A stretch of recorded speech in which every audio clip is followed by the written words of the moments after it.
Bismillahirrahmanirrahim. Assalamualaikum warahmatullahi wabarakatuh. Perkenalkan, nama saya Nurbaiti Tholib dari kelas 3D. Video ini saya buat demi memenuhi tugas mata kuliah, yaitu deteksi tumbuh kembang anak. Materi yang saya ambil di sini adalah gangguan tumbuh kembang anak, yaitu gangguan cerebral palsy. Apa sih cerebral palsy itu?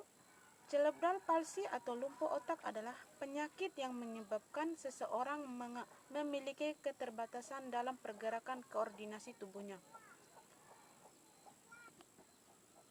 Adapun gejala cerebral palsy, pada anak yang terkena cerebral palsy dapat timbul sejumlah gejala berikut ini. Yang pertama, kecenderungan menggunakan satu sisi tubuh.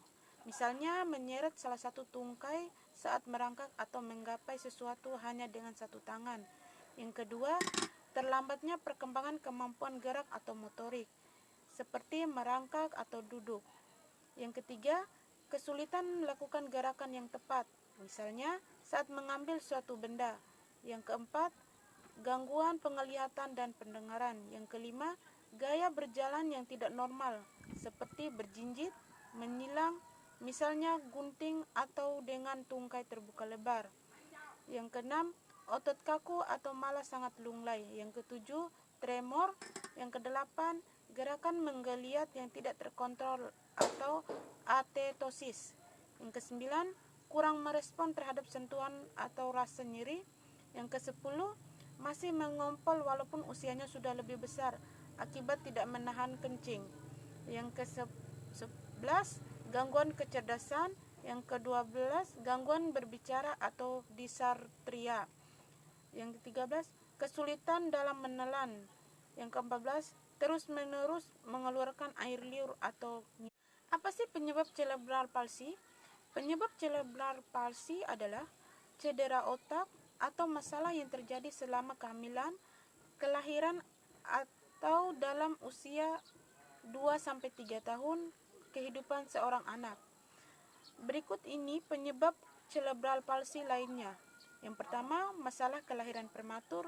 Yang kedua, tidak cukup darah, oksigen, atau nutrisi lain sebelum atau selama kelahiran. Yang ketiga, cedera kepala yang serius. Yang keempat, infeksi serius yang dapat mempengaruhi otak seperti meningitis.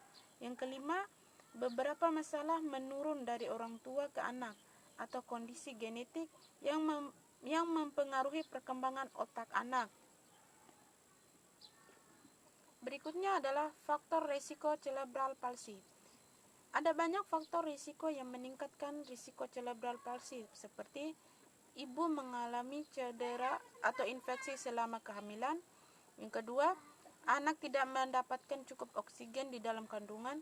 Yang ketiga, cedera atau infeksi pada masa awal kanak-kanak. Berikutnya adalah pencegahan cerebral palsy. Berikut beberapa langkah yang dapat membantu pencegahan cerebral palsy atau terjadinya kelainan perkembangan otak ini pada anak-anak yang meminimalkan risiko mendapatkan cedera otak, yaitu yang pertama, mengambil langkah-langkah untuk mencegah kecelakaan. Yang kedua, pastikan orang tua sudah familiar dengan tanda-tanda penyakit kuning pada bayi yang baru lahir. Yang ketiga, orang tua tahu bagaimana mencegah keracunan timah. Yang keempat, jauhkan anak dari orang-orang yang memiliki penyakit menular yang serius seperti meningitis. Yang kelima, pastikan imunisasi anak lengkap dan tepat waktu. Berikutnya adalah pengobatan cerebral palsy. Cerebral palsy adalah kondisi yang tidak dapat disembuhkan, tetapi gejala dan catat dapat dibantu dengan terapi fisik, terapi okupasi, konseling psikologi, dan operasi. Terapi fisik membantu anak mengembangkan otot yang lebih kuat dan bekerja dengan keahlian, seperti berjalan, berduduk, dan keseimbangan.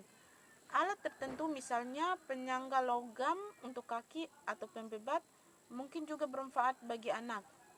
Dengan terapi okupasi, anak mengembangkan kemampuan motorik yang baik, misalnya untuk memakai baju, makan, dan menulis.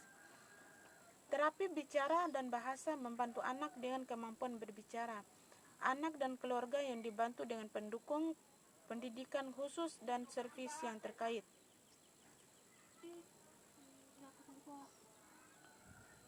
Berikut ini adalah solusi atau saran bagi anak yang mengalami gangguan cerebral palsy. Diagnosis awal dapat membantu mencegah banyak gejala dan mengontrol penyakit dengan lebih baik. Jika melihat adanya tanda dan gejala di atas atau masalah koordinasi dan fungsi otot pada anak dan keluarga, maka segeralah diskusikan dengan dokter. Adapun dampak cerebral palsy. Efek cerebral palsy dapat bermacam-macam. Beberapa penyandang tetap bisa berjalan, beberapa lainnya membutuhkan kursi roda. Cerebral palsy dapat mempengaruhi seluruh tubuh, setengah tubuh, atau di satu bagian saja seperti lengan. Gangguan otak yang menyebabkan cerebral palsy tidak berkembang seiring berjalannya waktu. Biasanya, gejala cerebral palsy tidak menjadi lebih parah ketika anak bertumbuh dewasa. Walaupun begitu, ketika anak bertumbuh dewasa, beberapa gejala seperti pemendakan dan kekakuan otot dapat menjadi lebih parah jika tidak dirawat dengan baik. Sekian penjelasan materi dari saya tentang gangguan tumbuh kembang anak, yaitu gangguan cerebral palsy. Kurang dan lebihnya saya mohon maaf. Wassalamualaikum warahmatullahi wabarakatuh.